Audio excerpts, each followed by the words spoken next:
Mtumishi wa Bwana, basi nipende kumshukuru Mungu kwa neema ambayo amenipatia kuweza kufika katika siku ya leo. Basi ni siku nyingine tena ambayo Bwana ametupa kibali kuweza kuangalia maandiko. Basi popote ulipo, somo la leo linasema jitenge na uovu. Tunaangalia kitabu cha Zaburi 1:1.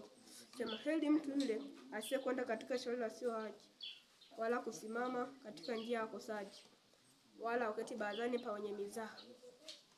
Bali sheria ya Bwana ndiyo mpendeza, na sheria yake utafakari mchana usiku. Bwana anaposema heri mtu asiyeenda katika shauri la sio haki, ni mtu yule asiyekubaliana na mashauri ya watu waovu, asiyekubaliana, asiyenenda katika njia za watu waovu. Bwana anasema tujitenge na uovu, anasema tujitenge na uovu ili tuwe tayari kwa siku ile ambayo Bwana atakuja kwa ajili ya unyakuo. Tukae tayari. Ndio maana anasema tujitenge na uovu ili tuwe tayari kwa ajili ya siku ya unyakuo. Sasa wanadamu wa leo, Mungu anaonya. Anasema toka kwenye uovu, ondoa mguu kwenye uovu. Anasema jitakase kwa ajili ya siku ile ambayo hakuna mwana malaika aliyeko mbinguni ambaye anajua, wala babako wala mama yako ambaye anajua siku ile. Yapasa tujiweke tayari kwa siku ya unyakuo. Tuache uovu. Mwanadamu, Mungu anaonya, acha uovu. Acha kutembea katika njia mbovu, katika njia za dhambi. Anasema wala kusema katika njia ya ukosaji, wala kushirikiana na watu waovu. Kuna kitu kimoja ambacho kanisa la leo limekikosa. Kanisa la leo limejichanganya na mataifa. Yaani sasa hivi mbegu takatifu imejichanganya na mataifa. Anza kushangaa mtu ni mtumishi wa Mungu, lakini kajichanganya na mbegu ambayo hairuhusiwi, kachanganya na mataifa. Anatenda kazi ambazo hizo Mungu amezikataa. Tuangalie katika Misali 4:14. Maandiko yanasema katika kitabu cha Misali 4:14. Ndio yanasema usiingie katika njia ya waovu, au usitembee katika njia ya wabaya. Maandiko yanasema usiingie katika njia ya waovu, lakini ndio wanatembea katika njia za waovu. Na anasema kwamba sisi tumeokoka ndio usikiliza, mbingu sio namna hiyo. Hatuingii mbinguni kwa staili hiyo. Yapaswa ubadilike, uache uovu. Utembee katika njia za Bwana.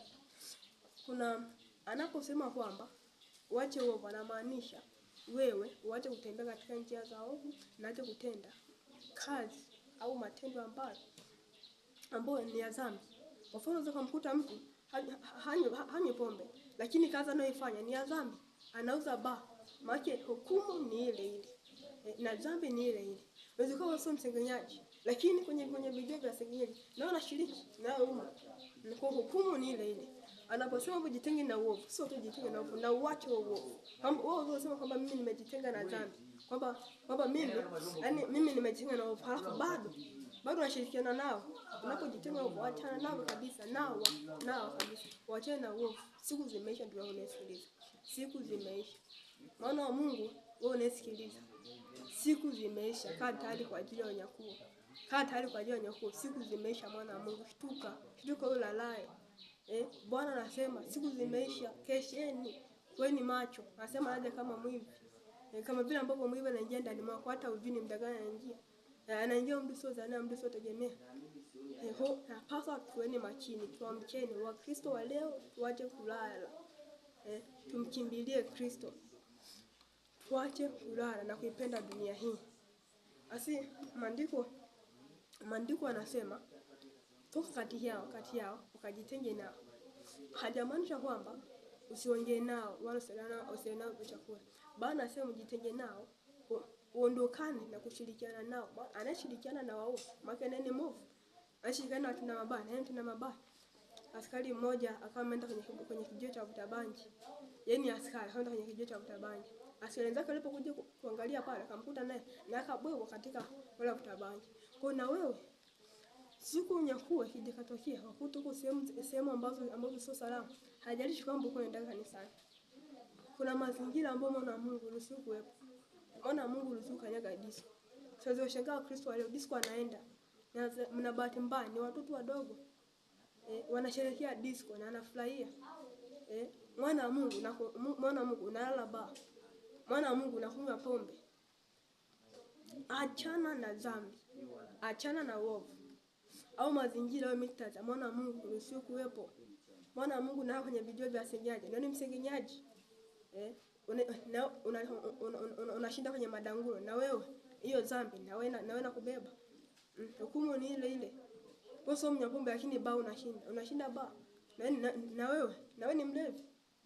Hauvuti bangi lakini kwenye video vya kuvuta bangi na wewe umo. Yapaswa jitenge na uovu.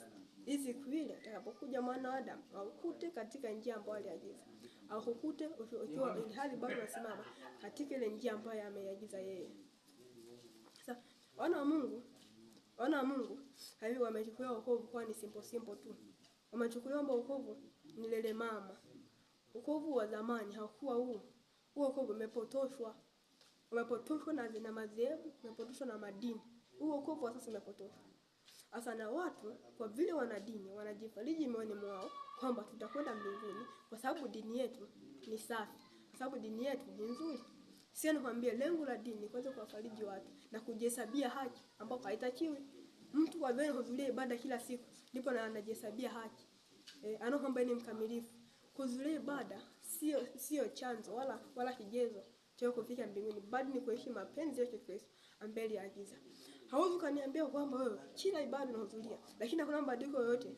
Kila ibada Jumatatu, Jumanne, Jumatano na wengine wanahudhuria mara 3 kwa wiki, wengine siku zote, lakini bado wewe unatenda. Haimaanishi kwamba ndio njia kwenda mbinguni, bali ni kuishi maagizo ambayo ameagiza. Kuyaishi yale ambayo Mungu ametaka tuishi kuenenda katika hayo. Sasa mwana Mungu unapoishi kufuata taratibu za dunia hii. Na Biblia imesema kwamba yote anayependa dunia ni wa Mungu wa dunia hii. Na Mungu wa dunia hii nani? Mungu wa dunia ni Ibilisi. Kwa anaishi kuingana na dunia hii, maana anaongozwa na baba wa dunia hii. Basi yote ambayo ni baba wa dunia hii hawezi akamridhisha Mungu wa mbinguni. Maana maandiko yanasema katika Yakobo 4, hamjua kwamba nyinyi wazinzi kumpenda Mungu wa dunia hii ni kumchukiza Mungu. Yote anayempenda Mungu wa dunia maana anamchukiza Mungu wa mbinguni. Sasa wewe unapoishi kulingana na maagizo ya Ibilisi aliyoyaagiza, maana yake unamlizia Ibilisi. Basi unaweza kujiuliza tunaendaje kulingana na jinsi ambavyo Ibilisi ameagiza. Angalia sasa hivi watu wanasema ni utandawazi. Mwanamke kuvaa suruali haoni shida. Au kwamba ni utandawazi. Sikiza nikwambie, mwanamke anayevaa suruali hajishi kwamba ni mwanamke, wewe ni binti, wewe ni mtoto. Yote anayevaa suruali ni dhambi mbele za Mungu. Zamani wanawake walikuwa havagi suruali, walikuwa wanajistiri. Lakini dunia ya leo wanawake ndio wanavaa suruali. Tena suruali zenye zimebana. Wana Mungu tushtukeni, dunia zimeisha. Ila neno utandawazi Mungu limewapotosha wengi. Na nini lengo lake? Ni kuingiza wengi shimoni na kuwapoteza wengi. Anzo shangaa mtoto mdogo. Unajua kucheza disco. Unajua kabisa. Na picha za utupu unaangalia kwenye simu zao, umemiliki hizo picha. Na wazazi hawasemi.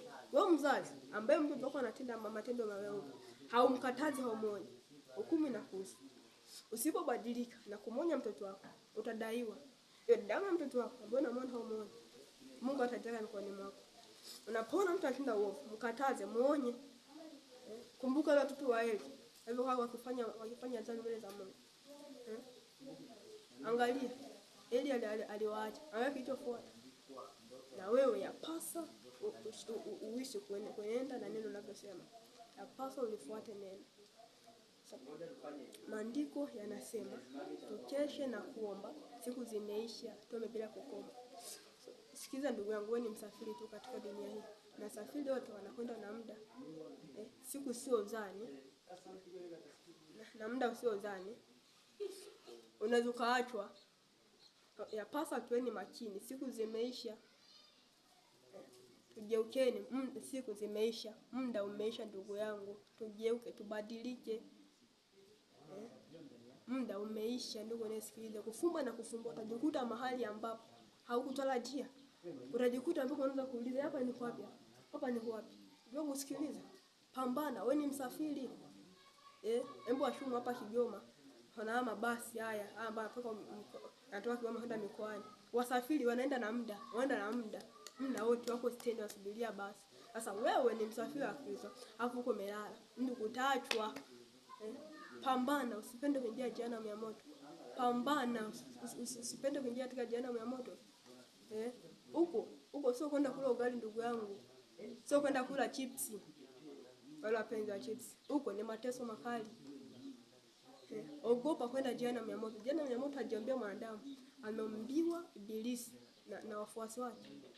wewe umeambiwa mbinguni ni mwana wa Mungu. Kwa nini unataka kufa? Sasa so yapasa ubadilike, uishi kulingana na Mungu anavyotaka, uishi kulingana na taratibu wake ili uweze kufanikiwa na siku ile ya unyakuo uweze kuwa tayari na kuweza kuulisa ufalme wa mbinguni. Basi Mungu akubariki.